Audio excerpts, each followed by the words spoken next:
नमस्कार। हार्दिक स्वागत और अभिनंदन है आपका मेरे चैनल शास्त्र मंथन में।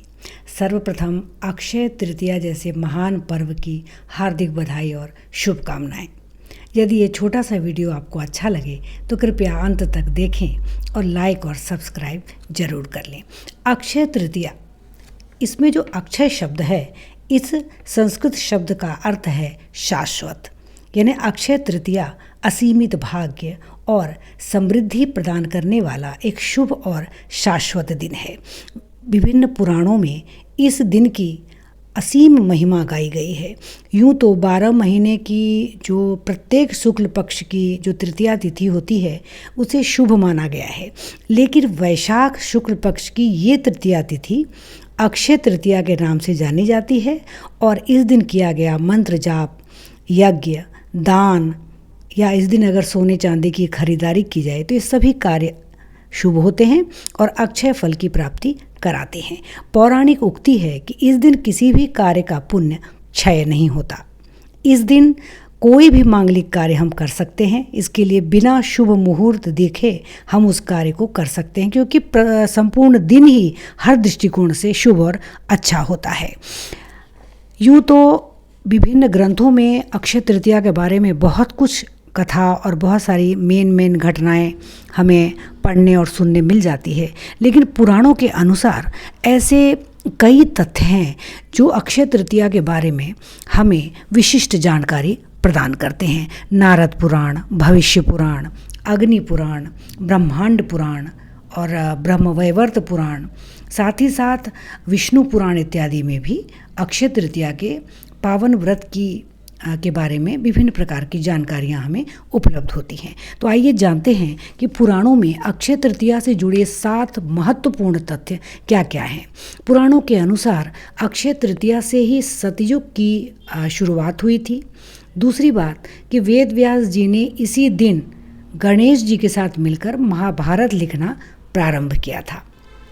तीसरी महत्वपूर्ण बात जो पुराणों में वर्णित है वो ये है कि वैशाख महीने की शुक्ल पक्ष की तृतीया तिथि अर्थात अक्षय तृतीया के दिन ही भगवान विष्णु के 6ठे अवतार के रूप में जन्म हुआ था महर्षि जमदग्नि और माता रेणुका के पुत्र परशुराम का। इसलिए अक्षय तृतीया का दिन परशुराम जयंती भी के रूप में भी मनाई जाती है। क्योंकि परशुराम चिरंजीवी कहे गए हैं, हर युग में उनकी उपस्थिति के बारे में शास्त्र कहते हैं। इस दृष्टिकोण से यह तिथि यानी अक्षय तृतीया चिरंजीवी तिथि भी कहलाती है।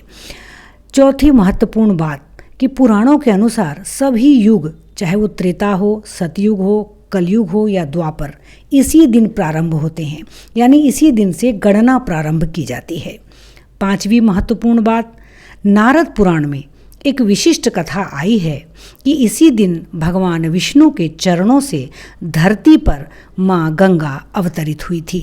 कहते हैं कि भगवान विष्णु के अंगूठे से प्रवाहित गंगा ने इसी दिन धरती का स्पर्श किया था और संपूर्ण धरा को अपने अमृतमय जल बूंदों से पवित्र कर दिया था। इसलिए आज भी अक्षय तृतीया के दिन गंगा स्नान की पौराणिक और सनातन हिंदू धर्म की प्राचीन परंपरा है। छठी महत्वपूर्ण बात, इसी दिन क्रोधी दुर्वासा की जो बुद्धि है उसको श्री कृष्ण ने बदला था। कब? जब श्री कृष्ण ने एक अक्षय पात्र युधिष्ठिर को दिया था और ये कहा था कि जब द्रौपदी भोजन कर लेगी तो फिर ये अन्न समाप्त होगा। द्रौपदी के अक्षय पात्र से एक छोटा सा अन्न का दाना कृष्ण ने उस समय खाया था जब क्रोधी दुर्वासा ने श्राप देने के लिए द्रौपदी के ऊपर वचन कहे थे कि मैं नहा के आ रहा हूँ, तब तक भोजन तैयार रखो। और द्रौपदी के तो तकलीफ का अंत नहीं था, कष्ट का अंत नहीं था, क्योंकि वो भोजन कर चुकी थी। ऐसे में भगवान श्री कृष्ण ने इसी अक्षय तृतीया के दिन उस अक्षय पात्र से अन्न का एक छोटा सा कण खाया था और दुर्वासा के साथ साथ संपूर्ण सृष्टि ही मानो परिपूर्ण हो गई थी और सबका मन जो था अन्न से अघा गया था। सातवीं महत्वपूर्ण बात, पुराणों में इस दिन अक्षय तृतीया के दिन भगवान गणेश, श्री हरि विष्णु और माँ लक्ष्मी की पूजन परंपरा का विधान प्राप्त होता है। इसमें माँ लक्ष्मी के निमित्त जो लक्ष्मी गायत्री मंत्र है उससे, भगवान विष्णु के गायत्री मंत्र से और मेन जो महत्वपूर्ण गणेश जी का मंत्र है उस मंत्र से तीनों देवताओं के पूजन का विधान प्राप्त होता है। कहते हैं कि इस दिन तुलसी का पत्ता और पीले फूल भगवान विष्णु और लक्ष्मी को समर्पित करने चाहिए और जो पकवान जिनसे भोग लगाया जाता है वो पकवान पुराणों में केसर का पेड़ा, खीर, हलवा, लड्डू, श्रीखंड, मालपुआ इत्यादि बताए गए हैं। तो वो माँ लक्ष्मी का जो गायत्री मंत्र है जिससे पूजा करनी चाहिए वो मंत्र है ओम महालक्ष्मीं च विद्महे विष्णुपत्नीं च धीमहि तन्नो लक्ष्मी प्रचोदयात्। और श्री हरि विष्णु जी का मंत्र है ओम नारायणाय विद्महे वासुदेवाय धीमहि तन्नो विष्णु प्रचोदयात् और ओम गंग गणपतिये नमः। इन 3 मंत्रों के साथ भगवान की पूजा करने से अक्षय फल की प्राप्ति होती है। साथ ही साथ भविष्य पुराण में कई कथाएं प्राप्त होती हैं, जिसमें एक धर्मदास नामक वैश्य की कथा है जो शाकल नगर का एक वैश्य था और अक्षय तृतीया पर निरंतर दान करता था। वही बाद में द्वारिका के कुशावती नगर में राजा के रूप में उत्पन्न हुआ और बाद में वही चंद्रगुप्त विक्रमादित्य के रूप में भी उत्पन्न हुआ, ऐसी पौराणिक कथा प्राप्त होती है।